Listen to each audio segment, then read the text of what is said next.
Bueno, yo me llamo David Luna, soy bogotano, tengo 36 años y hace 17 comencé mi vida como servidor público, tal vez siendo el único en esta ciudad de haber iniciado por el principio. Fui miembro de una junta cívica o una junta de acción comunal, después fui edil de la localidad de Chapinero, estuve en 2 veces en el consejo de la ciudad, en 2 oportunidades me declararon como el mejor concejal de Bogotá y estuve en el Congreso representando a Bogotá en una siendo el mejor congresista del país. Me siento muy orgulloso de estar en esta campaña desde ya hace tal vez 9 meses, con el ánimo de hacer propuestas concretas, pero sobre todo responsables. Lo he dicho pública y privadamente, yo prefiero perder una elección antes que comprometerme con temas o con propuestas que sé que no soy capaz de cumplir, y sobre todo entiendo la política como el arte de servir a los demás y no como la actividad para servirse a uno mismo. Será una elección muy competida, donde hay muchos candidatos en la contienda y lo que esperamos es que los bogotanos hagan su mejor elección.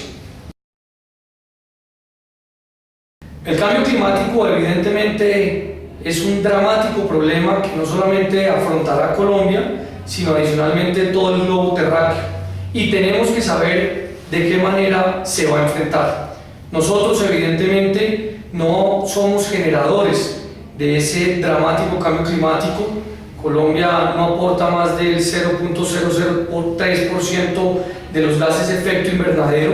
Sin embargo, tenemos que hacer unos esfuerzos inmensamente grandes para lograr mitigar. Por ejemplo, en esta segunda ola invernal que en menos de un año se nos viene, pero también con otros procesos que en materia de construcción de vivienda y de desarrollo urbano sostenible tenemos que tomar determinación.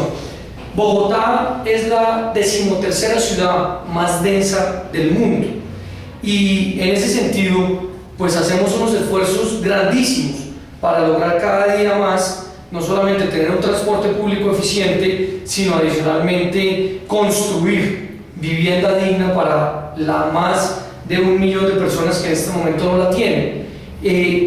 Si no entendemos que lamentablemente este tipo de decisiones van a terminar afectando de todas maneras cambios como el que se presentan, muy seguramente no vamos a enfocarnos en lo que verdaderamente necesitamos y requerimos. Yo soy el autor de la ley del diésel, una ley que causó todo tipo de oposición y adicionalmente todo tipo de debate. Ecopetrol nunca había querido poner en funcionamiento la norma de la reducción de partículas de azufre por millón que tenía el diésel colombiano. De hecho, teníamos en estos momentos el diésel más contaminado del mundo después del de Venezuela, 4.500 partes de azufre por millón, mientras que los estándares internacionales únicamente permitían 50 partes de azufre por millón.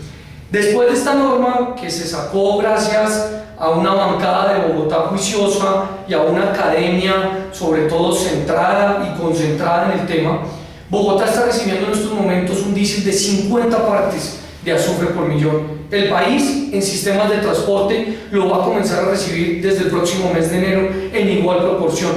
Yo creo que ahí se hace un esfuerzo importante, sin embargo faltan muchísimos otros, y a eso es lo que nosotros, creo yo, en ciudades grandes como Bogotá tenemos que apostar, a saber cómo vamos a lograr disminuir ese déficit de vivienda que en estos momentos tenemos y que oscila las 400.000 unidades, en saber cómo vamos a lograr utilizar un sistema de transporte público masivo más eficiente, pero adicionalmente en tomar determinaciones que puedan terminar impactando o no el medio ambiente. Solamente para concluir, esta ciudad tiene un patrimonio ecológico muy importante, que son sus cerros orientales.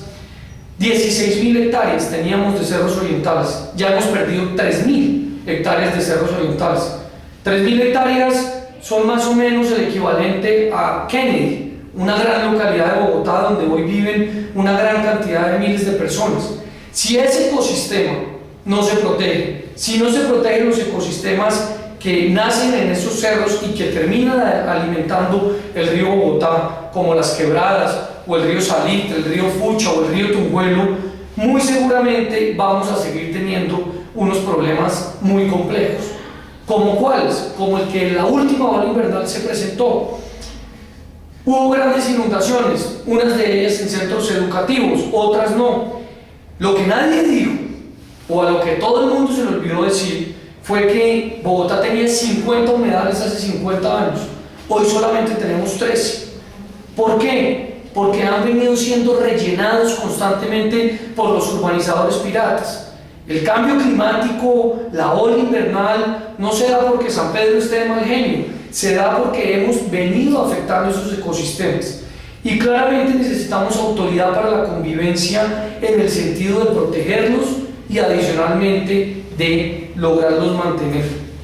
Si usted, por ejemplo, quisiera lograr construir 400.000 viviendas dentro de la ciudad, prácticamente tendría que demoler entre 10.000 y 15.000 hectáreas, lo cual hace imposible un proceso de renovación urbana como algunos están proponiendo. Nosotros hemos dicho, vamos a hacer un esfuerzo grande para lograr renovar urbanamente 4.000 hectáreas. En esas 4.000 hectáreas, por mucho, con buenas especificaciones, logran caber 200.000 soluciones de vivienda. La pregunta es, ¿dónde vamos a ubicar las otras 200.000?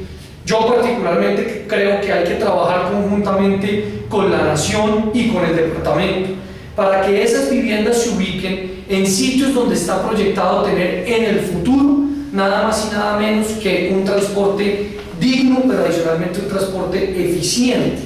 Yo creo que Bogotá puede hacer grandes avances desde el punto de vista de la política de transporte, poniendo en práctica su sistema integrado que va a ayudar a disminuir la flota casi en 10.000 vehículos y a mejorarle las condiciones laborales a quienes conducen esa flota.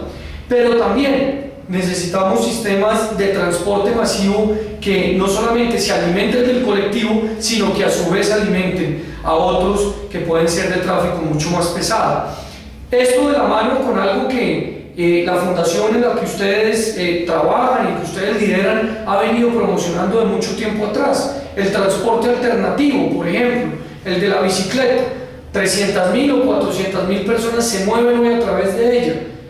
Pero sin embargo la ciudad sigue dando debates tras debates tras debates si debe o no tomar la decisión de poner en práctica un sistema público de bicicletas. Yo creo que ese son el tipo de determinaciones que con voluntad política no solamente le resuelven el problema a gran parte de los ciudadanos, sino adicionalmente logran algo muy importante, que es hacer pequeños aportes para disminuir emisiones de carbono.